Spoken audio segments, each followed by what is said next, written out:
কক্সবাজারে প্যারাসেলিং দুর্ঘটনায় পর্যটক নিহতের ঘটনায় এখনও ধরাছোঁয়ার বাইরে কার্যক্রম পরিচালনাকারীরা। তবে অভিযানে প্রতিষ্ঠানটির স্থাপনা উচ্ছেদ ও সরঞ্জাম জব্দ করেছে প্রশাসন। বন্ধ ঘোষণা করা হয়েছে সৈকতের সব প্যারাসেইলিং কার্যক্রম। নিরাপত্তা ব্যবস্থা না মেনেই ঝুঁকিপূর্ণ এই আয়োজন চলছিল বলে অভিযোগ। বিশেষজ্ঞদের মতে পর্যটকের ওজন, আবহাওয়া ও বাতাসের গতি বিবেচনায় না নিলে এমন দুর্ঘটনা ঠেকানো কঠিন। কক্সবাজার থেকে ইরফানুল হাসানের পাঠানো তথ্যচিত্রের রিপোর্ট। বৈরী আবহাওয়ায় নিষেধাজ্ঞার মধ্যেই কক্সবাজার সমুদ্র সৈকতে প্যারাসেইলিং, আর তাতেই ঝরে গেল পর্যটকের প্রাণ। প্যারাসেইলিং এর সময় সাগরের পানিতে পড়ে মারা যান খুলনার সৌভিক রয়। এরপর থেকেই নিরাপত্তাহীন এই বিনোদন কার্যক্রম নিয়ে ওঠে নানা প্রশ্ন। দুর্ঘটনার পর পর্যটকদের মধ্যে দেখা দিয়েছে উদ্বেগ। প্যারাসেইলিং সহ ঝুঁকিপূর্ণ অ্যাডভেঞ্চার কার্যক্রম পরিচালনায় দক্ষতা যাচাই, নিরাপত্তা বিধান সহ প্রশাসনের কঠোর নজরদারি দাবি পর্যটকদের। নিয়ম না মেনে কার্যক্রম পরিচালনাকারীদের বিরুদ্ধে ব্যবস্থা নেয়ারও দাবি জানান তারা। অভিজ্ঞ লোক দ্বারা এগুলি পরিচালনা করা প্রয়োজন। তখন একটা প্রাণ ঝরে গেলে এই প্রাণটা কে ফিরিয়ে দেবে?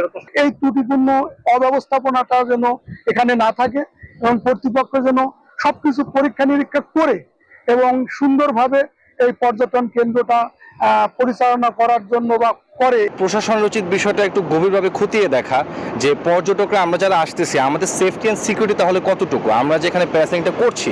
প্যারাসেইলিং বিশেষজ্ঞরা বলছেন, পর্যটকের ওজন, বাতাসের গতি ও সাগরের পরিস্থিতি বিবেচনা না করে প্যারাসেইলিং পরিচালনা করলে দুর্ঘটনার ঝুঁকি তৈরি হয়।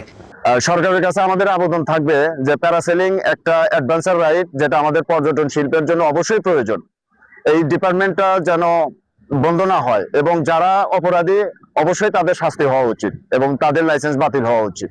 পদ্মা সেতু, মেট্রো রেল এবং এলিভেটেড এক্সপ্রেসওয়ে নির্মাণের গর্বিত অংশীদার বসুন্ধরা সিমেন্ট। ঘটনার তদন্ত শেষ এবং প্রয়োজনীয় নিরাপত্তা নিশ্চিত না হওয়া পর্যন্ত কক্সবাজারের সব পয়েন্টে প্যারাসেইলিং কার্যক্রম বন্ধ থাকবে বলে জানায় প্রশাসন। সুষ্ঠু তদন্ত হওয়ার আগ পর্যন্ত এবং সেফটি ইনশিওর করার আগ পর্যন্ত সকল পয়েন্টে প্যারাসেইলিং বন্ধ থাকবে।